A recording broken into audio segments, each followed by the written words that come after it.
కష్టకాలంలోనే నిజమైన ప్రేమ శక్తిని చూపిస్తుంది. భాస్కర్, అనన్య అనే యువ దంపతులు ఈ కథకు సాక్ష్యంగా నిలుస్తారు.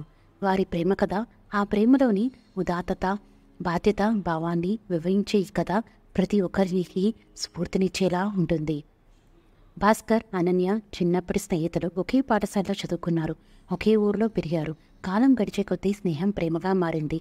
వారి తల్లిదండ్రులు కూడా వారిని ఒకరి కోసం ఒకరు అనుకొని పెళ్లి చేసి పెట్టారు.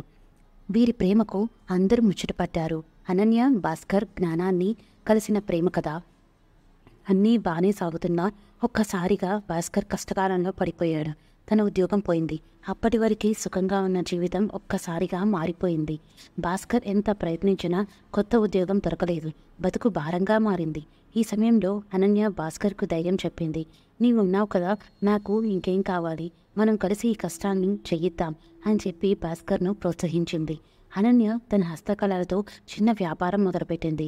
భాస్కర్ కూడా చిన్న చిన్న పనులు చేస్తూ ఆదాయం తెచ్చేందుకు ప్రయత్నించాడు.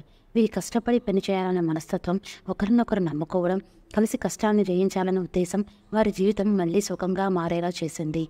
ఇకపోతే ఒకరోజు అనన్య వ్యాపారం విజయవంతమైంది. అనన్య కృషి ఫలించడంతో భాస్కర్ గర్వపడ్డాడు. అనన్య, భాస్కర్ మధ్య ఉన్న ప్రేమ, నమ్మకం, పరస్పర అర్థం చేసుకోవడం వారికి తిరిగి సుఖశాంతులను తెచ్చింది. ఈ కథలో ప్రేమకు, ధైర్యానికి, కష్టపడి పనిచేయాలన్న తపనకు ఎంతటి శక్తి ఉందో చూడవచ్చు. భాస్కర్, అనన్య ప్రేమ కథ ప్రతి ఒక్కరికి స్ఫూర్తినిచ్చేలా ఉంటుంది. ప్రేమ మాత్రమే కాదు, నమ్మకం, కష్టం, త్యాగం ప్రేమను నిజమైన అర్థంలో ఉంచుతాయి. ఈ కథను చదివి ప్రతి ఒక్కరూ సంతోషంగా జీవించాలనే తపనను కలిగించాలి. ప్రేమలో నిజమైన సారాన్ని అర్థం చేసుకోవాలి. కష్ట సమయంలో మనం కలిసి ఉండగలిగితే ఆ కష్టాలను సులభంగా జయించవచ్చు. Thank you all for watching the smile square channel.